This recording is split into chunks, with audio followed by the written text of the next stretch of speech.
Hello and welcome to Trails Worth Hiking, the show that brings you some of the most interesting backpacking and trekking routes in the world. I'm your host, Jeremy Pendry.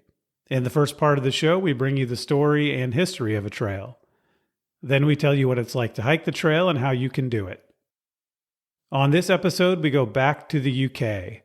We've covered iconic hikes in the UK in the past, like the West Highland Way and Hadrian's Wall path. But this time we travel almost 80 miles along a path through the English countryside that is relatively undiscovered. So undiscovered that it could be the least known of Britain's national trails.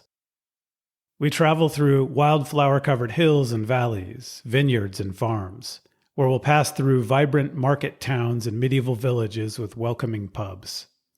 On this episode of Trails Worth Hiking, we travel the Yorkshire Wolds Way in Yorkshire, England.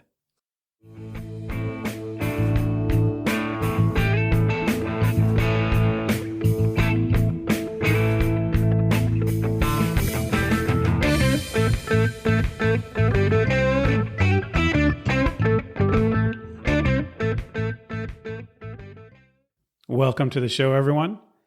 Feel free to reach out to me at trailsworthhiking@gmail.com with ideas for future episodes. And to see photos of the hikes we cover on the show, follow our Instagram at trailsworthhiking podcast.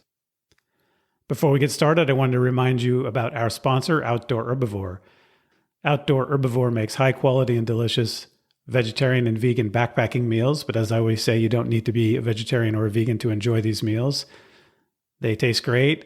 They have tons of calories for a hungry hiker. They're made with quality ingredients, and they are packaged in convenient boil-in-a-bag containers so that you can cook them easily on the trail. Trails Worth Hiking listeners get 10% off their order at Outdoor Herbivore using the discount code TWH10P, Trails Worth Hiking 10%. So that's TWH10P, 10% off your order on Outdoor Herbivore backpacking meals and other products. In addition to their own great backpacking meals, Outdoor Herbivore also carries bulk ingredients. So if you're the kind of person that likes to make your own combination of ingredients for meals, you can buy things like dried bean flakes and freeze-dried rice and other things that go great in a backpacking meal. Outdoor Herbivore ships worldwide, so even if you live outside the United States, give Outdoor Herbivore a try. That's Outdoor Herbivore at outdoorherbivore.com. Thanks again to Outdoor Herbivore for sponsoring the show. All right, let's jump into the episode. Our guest on the show is listener Mimi Cortes. Mimi previously was featured on a Walking the Walk segment, and we'll talk about that a little bit in the conversation with Mimi before we talk about the Yorkshire Wolds Way.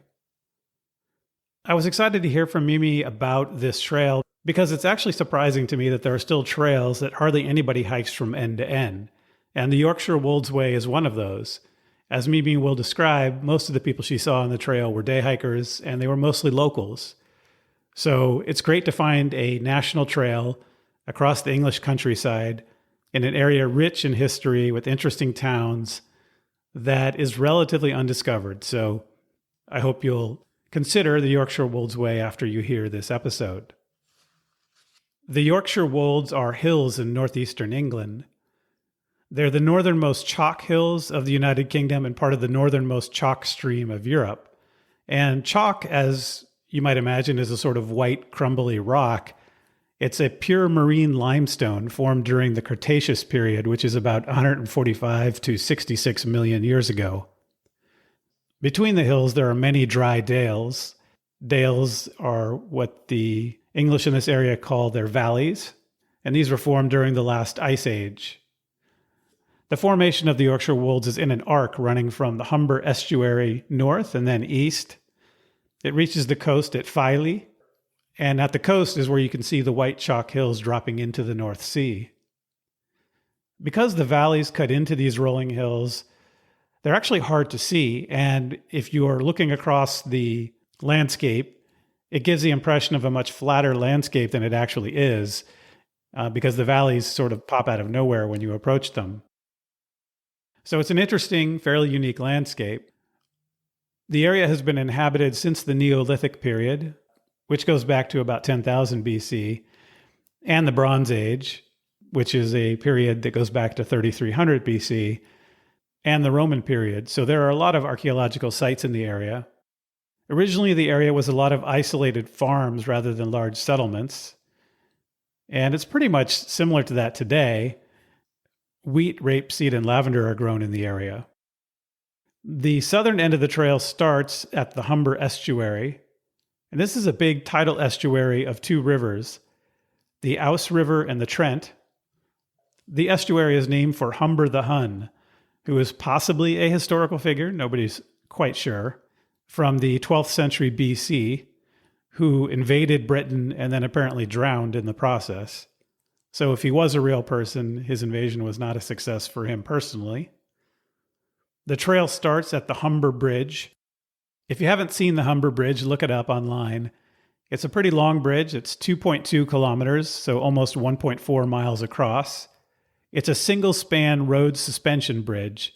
The center span is 1,410 meters, so 4,630 feet. When the bridge opened in 1981, it was the longest single-span suspension bridge in the world. That's a title it held until 1998. Barton upon Humber is on the south bank, and Hessel is on the north bank. It's a toll bridge, and it has a foot and cycle path. Even though today it's only the 12th longest of this type of bridge, it is still the longest with a foot and cycle path that crosses it. Before the bridge opened in 1981, you had to take a ferry to cross the Humber estuary. The Yorkshire Wolds Trail is one of the UK's national trails, and as I said, it may be the least traveled. It opened in 1982. It was the 10th national trail at the time, launched by the Countryside Commission, and today there are a total of 15 British national trails. The Yorkshire Wolds Trail was originally an initiative of the Ramblers Association, which is Britain's walking charity that's been in existence since 1935. It's an organization that seeks to make sure everyone can enjoy nature on foot. It's also the first of the national trails in Britain to be stile-free. I had to look up what a stile was, but apparently they are these step stool kind of arrangements that help you get over fences, typically fences that keep sheep or other livestock in a particular region. And when the trails go through these areas, they have these steps that allow you to get up and over the fence and back down. The Yorkshire Wolds apparently was the first of the British national trails to be built without having to use stiles. One interesting thing about the Yorkshire Wolds Trail that Mimi mentioned that I'll mention here as well is that there is a sort of art project that follows the trail. It's called Wander, and it was installed from 2009 to 2011. There's lots of different types of art. There's a spiraling earthwork. There's a bus shelter. There are the carved acorn posts with the acorn that represents the British national trails. There's a modern interpretation of a Bronze Age archaeological site. And there are 6 benches that have poetry written on them so that you can sit and contemplate the author's meaning. And there's the end marker at the end of the trail, which is a stone carved with names of places along the trail. So I think that's pretty cool that they installed an art project that you can follow throughout your hike and see different interesting works of art as you hike the trail. Another interesting thing about the Yorkshire Wolds Trail is at the north terminus, it connects to the Cleveland Way, which is a 109-mile or 175-kilometer trail through the moorlands of northern England, including North York Moors National Park. So this allows you to keep going north along the coast and then inland if you want. During the conversation with Mimi, as you'll hear, she mentioned someone named Dick Turpin, who I had not heard of, but is a famous outlaw from the area, and I had to look him up. In the early 1730s, he was a notorious horse thief, poacher, burglar, and even a killer. He was most known for highway robbery. In fact, he has been called England's most notorious highwayman. His gang was arrested in 1735, but Turpin disappeared. Then he resurfaced in 1737 with 2 new accomplices. He apparently accidentally shot and killed one of his accomplices, and then also killed a man who tried to capture him when he was discovered hiding in a forest. He then disappeared again and moved to Yorkshire using the alias John Palmer. He was eventually captured as a suspected horse thief. As Mimi tells us in the interview, one of his favorite haunts, the Green Dragon Inn in Welton, still exists along the Yorkshire Wolds Way. Turpin was imprisoned in York Castle, though at the time the authorities still didn't know his true identity. They discovered who he was, though, through a letter he wrote to his brother-in-law from his prison cell. The letter fell into the hands of authorities after his brother-in-law refused to accept it and pay the postage. And the reasons he refused to accept it aren't clear. It's not clear if he didn't want to be associated with Dick Turpin or he just didn't know who was sending the letter. But nonetheless, the letter fell into the hands of authorities and they figured out that the John Palmer they had captured was actually Dick Turpin. In 1739, he was found guilty of 2 counts of horse theft and he was sentenced to be executed. He was hung on April 7th, 1739. After his death, he has become a legend.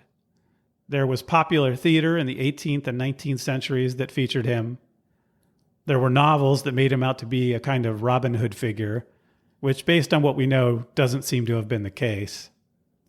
And there has even been film and television in the 20th century about him. And in fact, there's even an upcoming planned series for Apple TV about Dick Turpin. So he's an interesting character.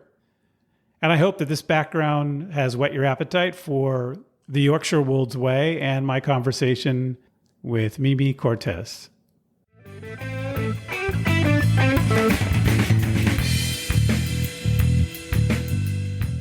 Mimi Cortes, welcome to the show. Thank you for coming on. Thank you so much for having me. I'm so excited to be here. So you are a listener of the show, and one of the things that I'm most excited about is that you are one of the listeners who actually listened to an episode of the show and then went and took a trip. Is that right? Yes, I did.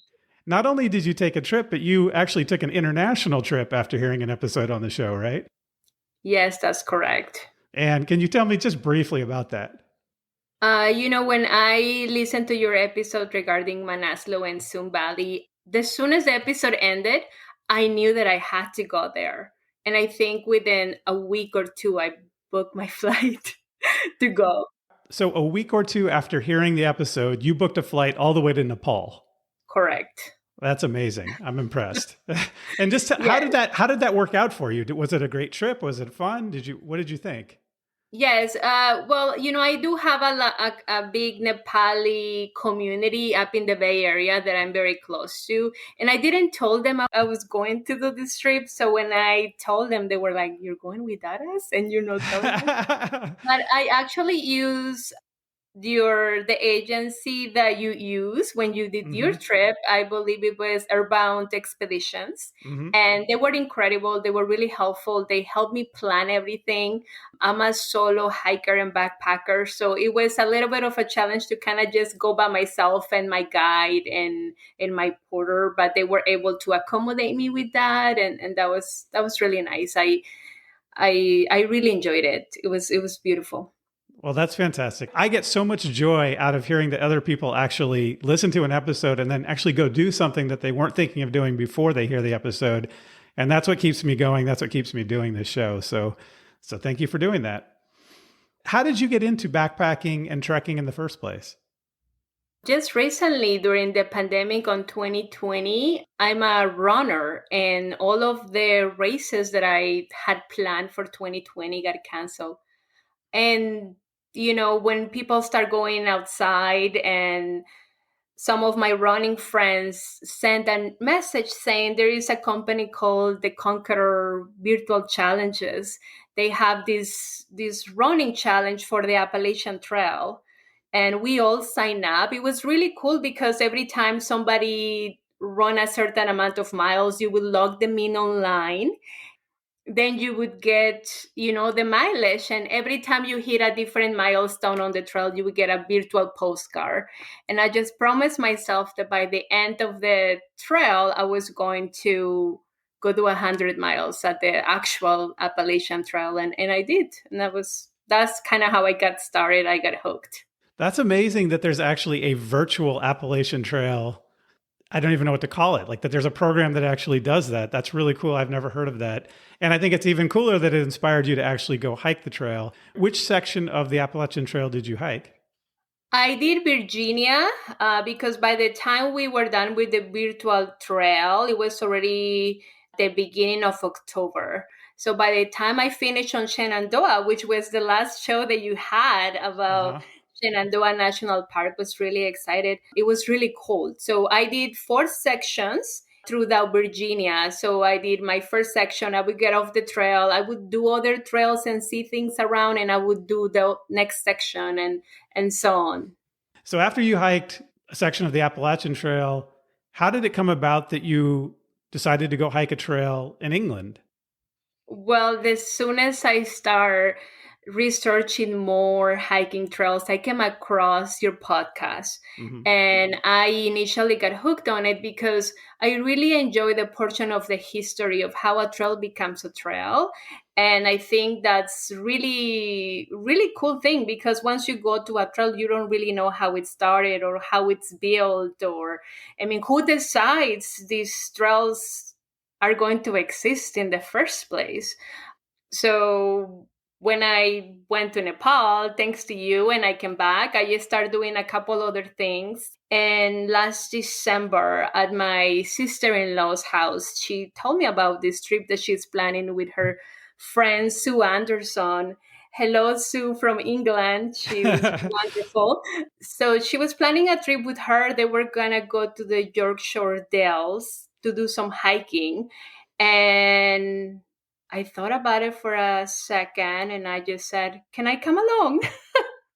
I just invited myself because it sounded really beautiful and excited. And after I started looking into the trail, I just knew that I had to go. That's great. And I think it's great that you were willing to invite yourself on a trip because if you really want to go do this and you're a solo hiker generally, you have to find ways to make it happen. And it's not going to happen if you wait for other people. So when opportunities come up, or even if they don't, you have to make your own opportunities. So I think that's great that you did that. And so it was how many of you? Was it three of you total, or were there more? It was three of us, my sister-in-law Lela, Sue Anderson from the UK, and myself. It was their first time for them doing an actual multiple day bike backpacking, and they did incredible. Some of them dropped off a couple days before, Oh, but really? yes, I was able to finish the trail. So how did you then go about planning the trip? Had they already planned it and already worked it out with a company who was going to help you organize things and you just kind of jumped in, or did you have to go plan it yourself? Initially, we did look into a company, but it was starting to become a little bit expensive. I mean, England is not a cheap country to travel to. There is a lot of resources at the National Trail UK. So that's kind of where we decided to do the 6 day based on the trail website. Also, we watch a lot of YouTube videos, and Sue Anderson actually lives in England. So they were a little familiar with the area, but they actually never been on the trail. So that's kind of how we start preparing for it, by just doing research online and seeing what's available. Also, there is a book called The Yorkshire Wolds Way that we end up purchasing, and that book is really detailed. Okay. And so you guys actually then planned it entirely yourself. And did you make your own accommodation reservations in advance? Yes, Lela is very organized. So she immediately created a spreadsheet with the dates and which portions of the trail we were going to be doing.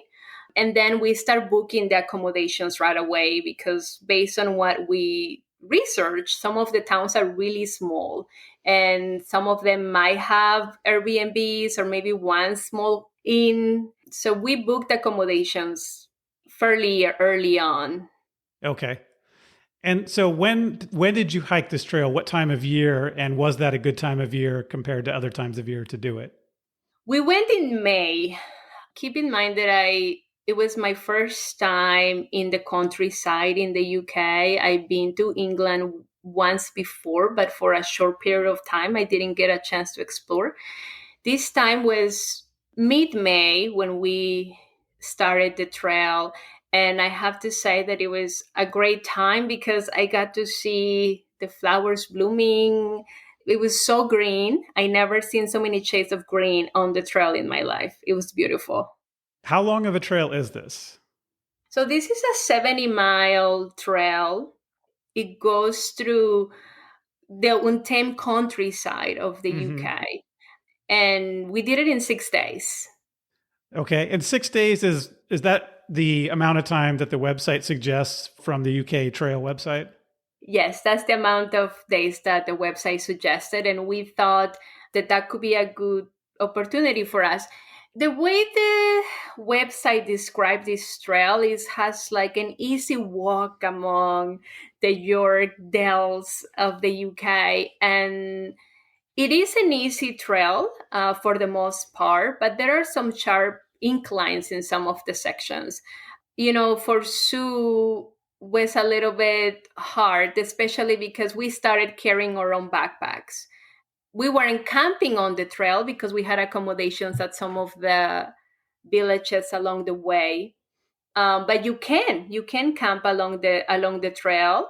We decided not to because for them it was going to be the first multiple day trip, and for me I done it before, which gave me the ability to carry more things in my backpack since I wasn't carrying a tent or a stove. I carry makeup instead and extra clothes.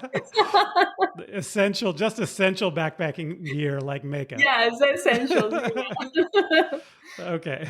And so you also, though, you were carrying a fair amount of gear, but you also incorporated some luggage transfer as part of the trip. Can you explain how that worked and why you chose to do that? It seems like for part of the time and not all of the time. Europe has an incredible system where you can actually book companies to transfer your bags from place to place. And for me, I decided to go a week before to explore England. Once I transferred into the trail, I transferred my big bag and I only kept the stuff that I was going to carry with me on the trail. Just, some sandals, my boots, just stuff that I thought I was going to need along the trail. I did carry, I think, more clothes than I needed. I was just thinking, since I'm not carrying the tent and the stove, I can maybe use more nicer clothes for this trip because I love to post pictures and take pictures, and I just didn't want to have the same clothes throughout the whole time. You want to look good in the pictures. I understand. Yes, exactly. So the most important gear you had were clothes for pictures and makeup. That's something that I don't usually carry with me on a regular backpacking trip. I think if we would have done it where we would camp along the trail, Yeah. the makeup wouldn't have been in the backpack. Okay. I'll stop teasing you about that now. But it sounds like for a couple of days, though, did you have luggage transfer every day, or there were a couple of days where you had to keep all of your gear, or how did that work? Okay, so our first day, we went from Hazel to South Cove, and that was a 13-mile trail. We had no issues there. We were all happy and excited to start the trail. The second day was South Cave to Wayton, Market Wayton. And that night, once we got to the town, I just knew that Sue was already really tired. Oh, okay. The carry of the backpack was a lot for her.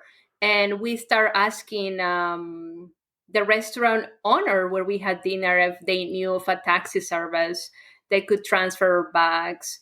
And she actually ended up going with the bags that day and decided to see the third date. And it was fine. And we sent our bags with her. And then from there on, every time we got into town, we looked for a taxi to keep transferring our bags. And it did make a difference because once you don't have weight, we only carry a day pack with snacks and water, of course. So that's great. You guys actually figured this out as the trip was happening. So I didn't understand that when I saw that you had done part of the trip with luggage transfer and part without, but that's really great where you realized that it was too difficult for one of the people in your group. And then you decided, let's figure out how to do transfer from place to place. And it seems like it worked for the rest of the trip. Yes, I think the beauty about this trail, even though it feels like you're really remote, and like you are alone within nature, the towns are fairly close. Okay. But you have to keep in mind that these towns are very, very small. I think some of the people that actually reside in the towns have been living there for generations, and farmers, and they take care of their land. At one of the towns that we got there, Tixendale, it was only 85 residents. Oh, wow. Yeah, that's very small. So that's how small the towns are. So how did you navigate from place to place along the trail? Was it pretty easy to follow the signage? Yes, the mark for this trail is the acorn, and the acorn is really easy to find. The trail is very well defined. There was only one little section once you go through some of the fields, because you go through a lot of farming fields, to a lot of canola fields, that we kind of struggled, but it was only like one time that we were like, where is the acorn? I don't see it. But I had already downloaded the old trails. We downloaded Google Maps, and also the Yorkshire Wolds Way book. It was very detailed. It kind of tells you like, once you get here, turn to the left, and then you're gonna see this village. And so that was very helpful as well. Great. So getting to the trailhead, how did that work? Did you fly into London? Yes, I flew into London. Then from London, I took a train to Hull. And at Hull, we spent the night. And the next morning, we got a taxi cab to took us to the entrance of the trail. We actually started a little bit before the trail at this trail called Annie's Trail. So from there, we walked about 3/4 of a mile, where we saw the Humber Bridge, and actually the official marker of the beginning of the trail, which is it's a stone with a big acorn engraved in it. So that was kind of how we got to the trail, and then we went on. Explain what the Humber Bridge is. It's just huge, and it's very impressive to start the trail there. It's beautiful, and it's a very significant landmark in that part of the UK. And are you hiking the trail from south to north? Yes. Okay. And is that just the way they had described it on the website? So you figured that's probably the way you should do it? Yes, that's the way pretty much everybody that I saw on YouTube doing it, and I didn't find anybody doing it the other way around. Okay. One thing, if I have to mention, that all the research that we did and the people that I found doing the trail on YouTube that have recorded, it was mostly locals. I really didn't see Ah. anyone from out of the country doing this trail, which excited me more, because I'm like, wow, like I don't see people from other countries doing this trail.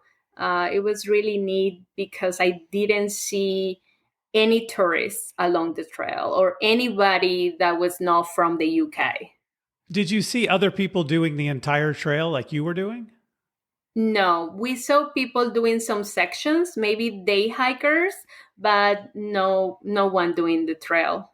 That's great because it's pretty rare to find a major national trail like this where there's really nobody else doing it the way you're doing it. So you kind of have it to yourself, at least the experience of going from day to day to day. Yes, 100%. I think the difference between the Yorkshire Wolds Way versus Manaslu and the Sun Valley was that even though Nepal was so remote, you're hiking next to other tourists, a lot of Yep. Europeans, a lot of Asian people that go and do the trail. And that was not the case at the Yorkshire Wolds Way. It really felt like we were doing this on our own with nobody else around. And it sounds like you got a chance maybe to meet some of the local people, whether on the trail or in the towns. Yes. So, for people who've never been to this part of England, and I guess let's start with where in England is this? It's in sort of northeastern England, is that correct? Yes, it's in northeastern England along the coast. Okay. And what does this area look like for people who haven't seen it? You mentioned wildflowers and you mentioned that there were some hills and some inclines. So in general, what is the terrain like that you're walking through? I believe that it also depends on what time of year you're doing this trail. The beauty of us doing it during May is, the flowers are blooming and the canola fields that were incredible and the grass was green. But I know that this is an all year round trail. And if you go on winter, you might not see the beautiful flowers and the beautiful bushes with the flowers that we saw. The trail might not be as green. The key is going where when all the plantations are at its peak with the flowers Mm-hmm. and the plants blooming, I guess. And were there lots of, for example, farm animals like sheep and things like that as well? Yes, that was one of the best parts that you go through a lot of private property and a lot of the farmers have sheep, horses, cows, and you go through fields. You have to open a gate and close it behind you. And at least, you're like hiking in the middle of this field with sheep all around, cows all around, horses all around, and it's really beautiful. It really is like the perfect countryside, perfect postcard. It really does. Like you're in the middle of it with all these beautiful sheep just looking at you like, where are you going? Most sheep aren't that curious in my experience. So that's interesting that they were curious about you. All right. So let's talk a little bit about what this hike looks like day to day. You mentioned the first day is about 13 miles, and that is from Hessel to South Cave. Yes, that's correct. Hersel to South Cave. And like I said, we started at the Humber Bridge, which was majestic. And that day we actually went through different terrain because you start along the coast. And there is, you go through rocks. If this section of the trail has a high tide, there is an additional trail that you can take. Oh. I think the only challenge is that we decided to go along the coast, and there was no water, but there was a lot of mud, so we got a little muddy. Then that day we also went through some plantations with beautiful trees.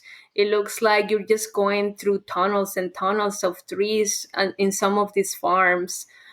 We also stopped at the town of Welton, where we actually had lunch. And that was a really cute pub. It's called the Green Dragon. And that's where Dick Turpin actually got arrested in 1738. He was a very famous highwayman that was arrested there. So that was Okay. a cool little history fact there that we didn't know. So Dick Turpin was some kind of outlaw who was arrested there, huh? Yes, exactly. And then where did you end up staying that night? We stayed at a place called Fox and Connie Inn. It was actually really cute. The rooms were very modern. The bed was comfortable, and they had a really cute restaurant, and the food was great. What did I had? I had like a pie with meat inside. That sounds very English. Yes, with lots of peas. Yes, that sounds perfectly English. A shepherd's pie with Yeah, the peas. shepherd's pie. That's exactly what I had. Okay. All right. So after the first day was 13 miles, which is about 21 kilometers. And then the next day you went from South Cave to Market Waiton. Yes, that's correct. Even though I'm a native English speaker and you're not, I'm probably getting all the pronunciations wrong anyway, because the English pronunciations are hard for me as well. Yes, Sue was trying to teach me how to say the York because I started saying Yorkshire, Yorkshire. Ah. Uh-huh. And she was trying to teach me how to pronounce it correctly. And I think I butcher it every time. Well, that's great though. You had someone who's an actual English person with you who could help you with all that. So Yes. that's perfect. Okay. And so what was that day like? That day was really great. The woodland scenery was beautiful. They call it dells, but for us, we call it valleys. And like I said, the different shades of green were incredible. And it was also the first encounter with art. One of the beauties about this trail is that they have art installations throughout the trail. And at Hmm. this section, we encounter the first a set of beautiful benches that have poetry written on them, and you can just sit there and admire the valleys or the dells and enjoy. That's really neat that they have art that is that's sort of part of the trail experience. Yes, and that was actually a really big surprise. I didn't know about the art because the research that I did really didn't show much about it until we got the book. It talks about the art, it talks about the poets and the artists that do the installations along. And one of the cool things about the book, What is it called now? Could you tell us what it's called? it's just called The Yorkshire Wolds Way by Tony Gowers. Okay. It's very detailed, and it tells you a little bit about not only the art and the trail, but also other trails that and all the hidden things that you can find at some of the villages. Like if you want to find art in some of the villages along the trail, you can do that. Mm-hmm. Some of the artists and the poets have their own trails in some of the villages, Mm-hmm. and you can do a side trip just for that. I didn't do any of it, but I think I would love to go back and do some of the side little, cute little finds that are along the trail. That's one of the hard things always with trips like this is there's so many things you could go see, but when you're trying to get from one point to another point, it always feels like it's going to be a lot of extra work after you've had a long, hard day or in the middle of a hard day to do some kind of side trip. So I've had that experience many times where I think, oh, I'll come back and I'll do that. I'll go hike that hill next time. Right. Day 2 was 12 miles and about 19 kilometers. And day 3 looks like that's a bit of a shorter day. Could you talk about that? Yeah, that was 8.5 miles, and we went from Market Wayton to Millington.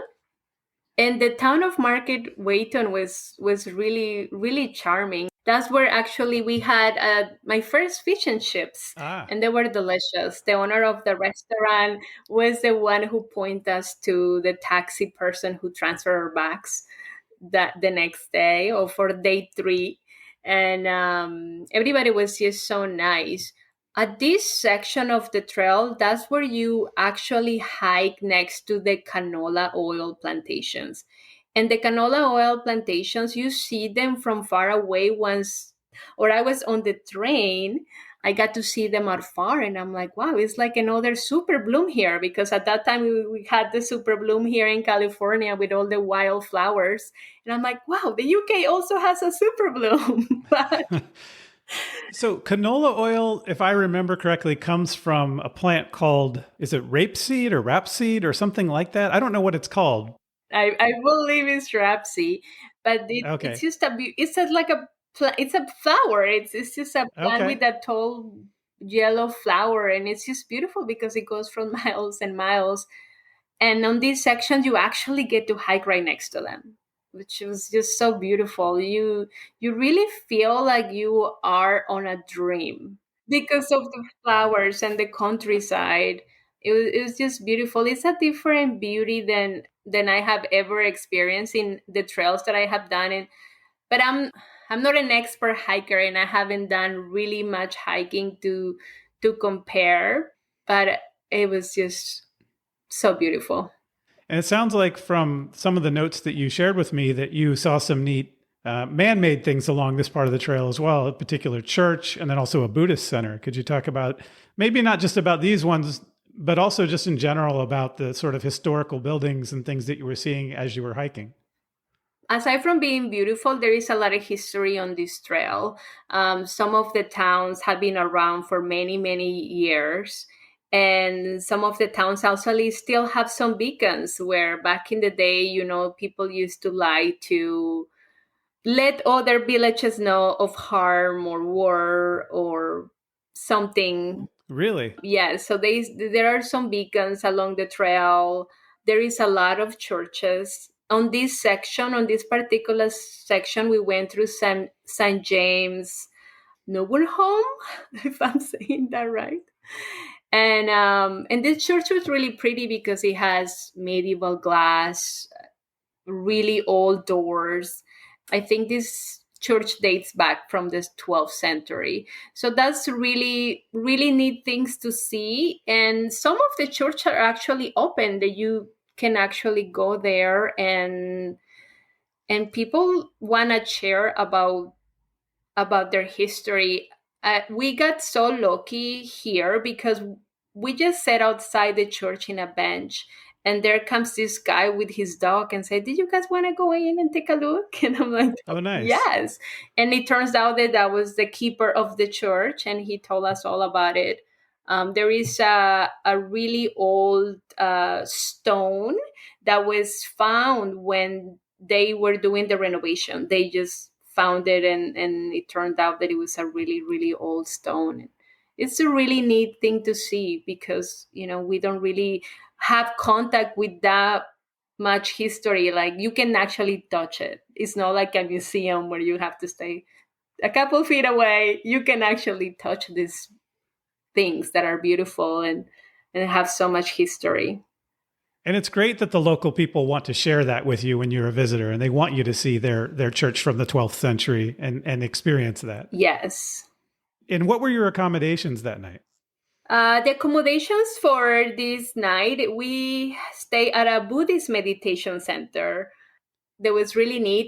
It's about a couple miles away from the trail, and I think we got off the trail a little too early because we Uh-oh. actually ended up going through a road that was very heavy traffic. Big trucks were coming by very often, and there is no side path for you to move over. So we tried to go really fast on the road.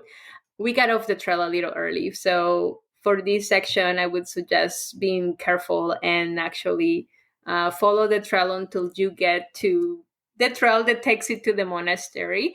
And this monastery is beautiful. They actually pray for world peace every day. They Wow. have a small cafe, and the accommodations are really nice.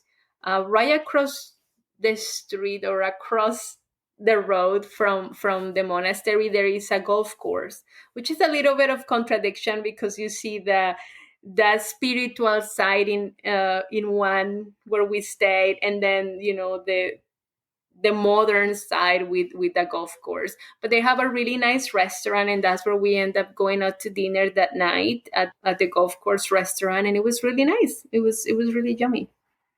I think that's cool that you got to stay in a Buddhist meditation center. I've actually done meditation retreats at Buddhist meditation centers in the past, and it's something that I think would be cool to be able to spend some time at a place like that in the middle of a trail. Yes, I would have liked to stay there an extra day just so I could meditate. They welcome you to join the meditations and the chants in the morning and throughout the day. Another cool thing about this section as well is we encounter wild garlic plants. Oh, wow. And at the beginning, you feel like there is garlic all around you, or somebody is smashing a lot of garlic because it's very profound. The smell of garlic is something I never experienced before. Even when I'm cooking myself, I don't smell it that profound. It was insane, and it was just a plant that with a beautiful white flower. Later on, I found out that it was edible, and I actually ended up having wild garlic soup because I really wanted to try it. That's cool. And I'm like, I wish I would have known that it was edible. I would have probably filled up my backpack with wild garlic flour so I could bring home. And so the next day, day 4, was from Millington to Thixondale. Yes. That was about 12 miles and again, 19 kilometers. How did that day go? That day was great. Based on what I heard from Sue, it was that this section, it was the Romans used to cross here. Ah, And okay. this area dates back to the Roman times. It's really nice, and we encountered this prickly bush. Talking about plants, you get to see all these different plants that I never seen before, and what strike me is that they all smell and are beautiful colors. This particular plant was is called gorse, and it smells like the Tropicana sunscreen. So I felt like I needed to bring my bathing suit for that section because it really smells like the beach, and is yellow as well, a different type of yellow. a little more bright or more neon. But it was really cool. There is some uphills on this section once you go through this part where the gorse is.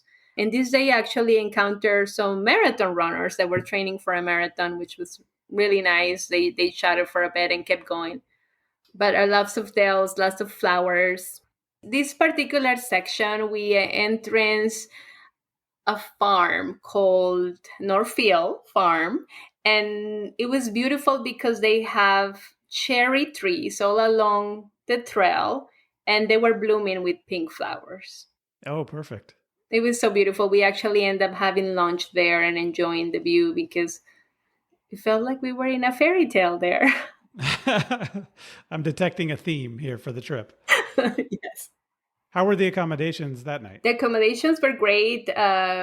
We stayed at a little B&B. It's called the Cross Key, and it's managed by a couple that just recently got married, and they moved to Tixendale to run this pub and this B&B. And the couple were really nice. That particular day was a Thursday, and every Thursday apparently it's fish and chips day. They don't have anything else in the menu, just fish and chips and peas. And that's what we had for dinner. It was delicious. And this was the only place where I could get a really good hot sauce. Okay. So if you like spicy, bring your own hot sauce. Me being Mexican, I should have known better and bring my own spice. But they had Yeah, yeah. really good hot sauce. One of the locals apparently is a hot sauce aficionado, and he makes the hot sauce. He grows his own peppers, and he makes hot sauce. So the next day is your big day. The next day is from Thixendale to Sherburne, and that was 19 miles or 30 kilometers. So that's a pretty long day. Yes, that's a really long day. And that day, Sue and by that time, Sue already had exited the trail, and Lela decided to sit that one out, and I did it on my own, which is fine. I was just a little worried about the 19 miles. I mean, it sounds intimidating because 19 miles, it's a long day on the trail. I got up really early, and I did really good. I think I got to Sherburne around 4 p.m. But this section is really beautiful, and it was really special, not only because I was alone, not that I didn't enjoy Sue and Lela's company, of course, but there is something different about you being alone within nature. And I did a lot of thinking because when I was on the trail, I got the news that my dad passed away. So it was a Oh, bit wow. surreal to be in so much beauty with a certain amount of pain at the same time. But this section has one of the most incredible things that you're gonna see on the trail, and is the War on Percy medieval village. Mm. It's a lot of the buildings are still standing, especially the church that is next to a cemetery. So once you go there, it feels like you are in a different time zone, and nobody was there. Being there was really, really special. I took my time there. Of course, taking pictures and video, but also just reflecting on where I was and how lucky I was to be there. It was really really cool, and you go through the whole medieval village, and then you go to some really old train tracks, Hmm. and more flowers and more valleys, and it was just beautiful.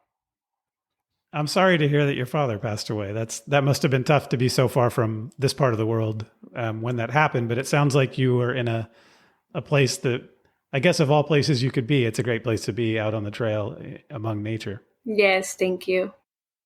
And then the last day of the trip was also a pretty big day. It was 17 miles and 28 kilometers, and that's from Sherburne to Philly or Filey. Do you know how to Filey. pronounce that? Filey. Yeah.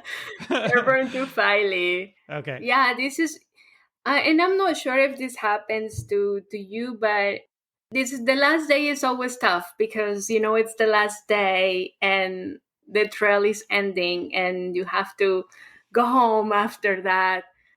But it was great because you go from the valleys and the trees to the coast, and you start seeing all the chalks cliffs. One of the cool things about this trail is it's also an area with a lot of chalk. Yeah, chalk. So it's like, is it like white rock, basically? Yes, a Okay. white rock. It's white chalk basically, which I actually end up bringing a little piece of it. But yeah, it was great. And then you once you start seeing the coast, you see the cliffs, and it's very impressive because they're beautiful and you see the ocean. And once you get to the town of Philly, you actually walk through the town, and there is a little boardwalk with restaurants, and it was just amazing to see people in bathing suits in the water. And I'm pretty sure the water is cold, but there were people in the water. And then you get to the bottom of the cliff where the trail continues up to some stairs, and you feel like you can touch the acorn to mark the end of the trail, but those stairs keep going and going and going, and you're like, is this thing has an end? Were your friends, is it Layla and Sue? Were they with you at the end? At that time it was just Lela and I. Okay. Yes, it was Lela and I, and yeah, we made it to the top of the cliff, and the views are incredible. It was just beautiful. If somebody were to ask you why they should do this trail versus some other trail out there, why is this one that is really worth doing? It's worth doing because it's really an unspoiled area. You're not gonna find a bunch of tourists taking pictures. You're not gonna find a bunch of people from other countries or big groups of hikers coming to do this trail. If you're gonna find a hiker or somebody doing this trail, it's probably gonna be a local or somebody from the UK. The towns are full of history, and if you like architecture and churches and history and medieval times, this is the trail for you to do.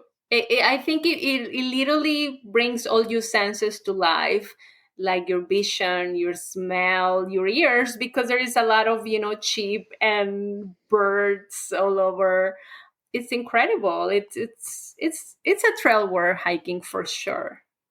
Do you have a particular moment or memory that will stick with you, do you think, maybe 20 years from now when you look back on this particular hike? There are so many beautiful moments from seeing the plants that I never seen before and smelling how wonderful they smell. I have to say that also when Sue taught me how to make a proper cup of tea was one of the highlights as well. Ah, okay.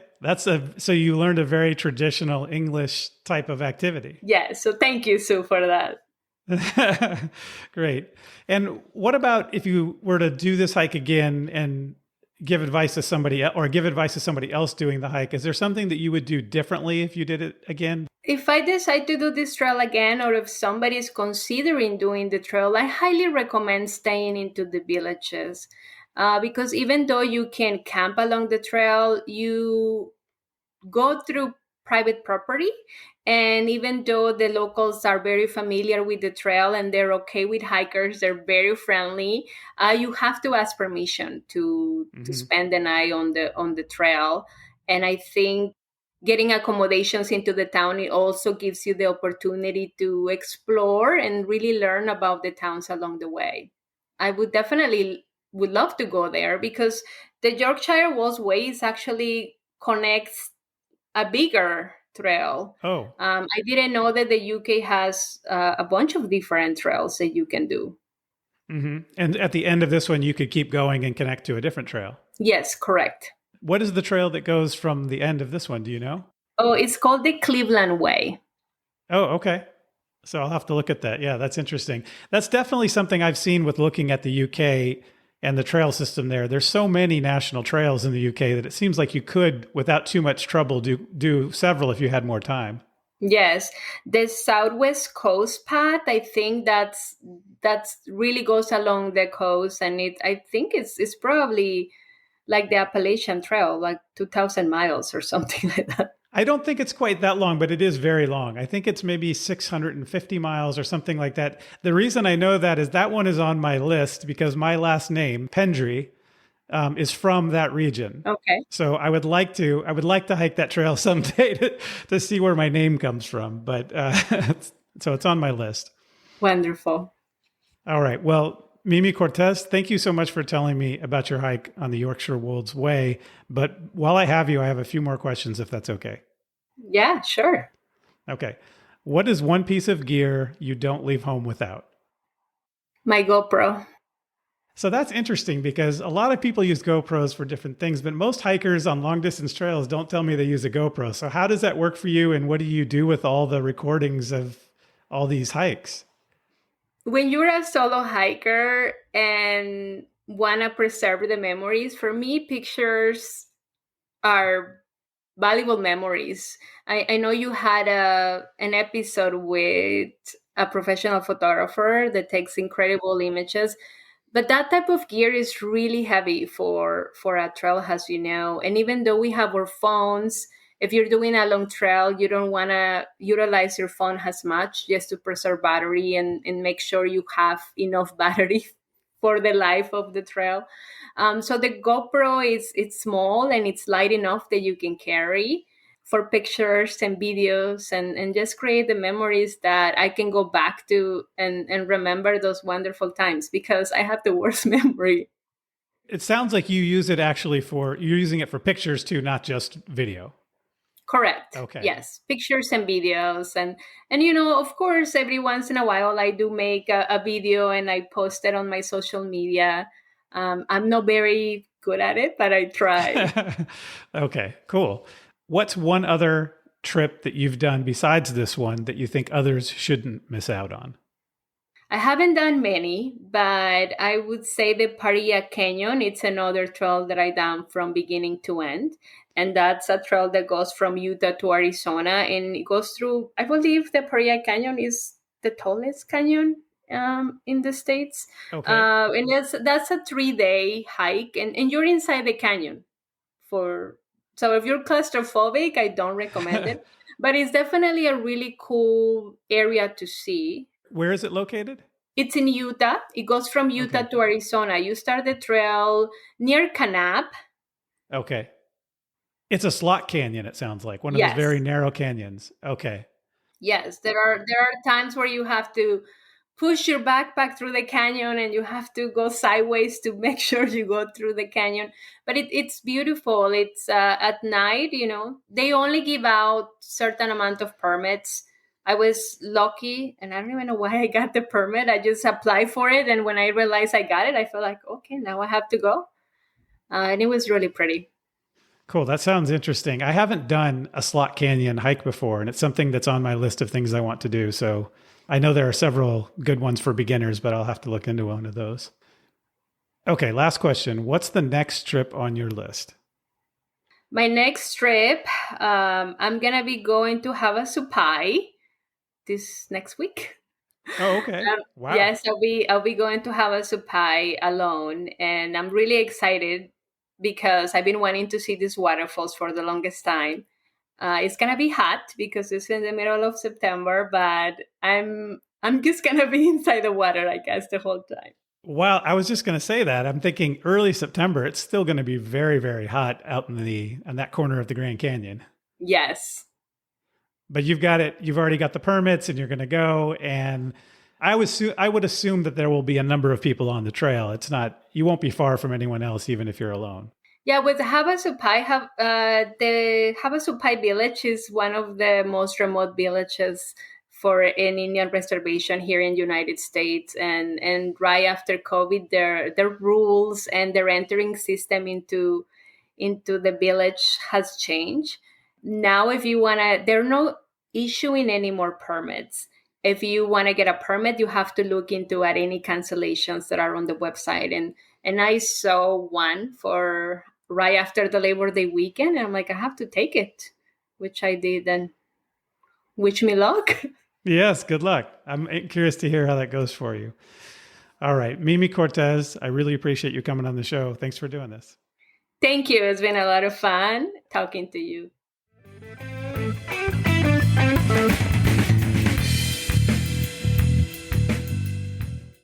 So I hope we've inspired you to hike the Yorkshire Wolds Way. And if you enjoyed this episode, tell a friend about it.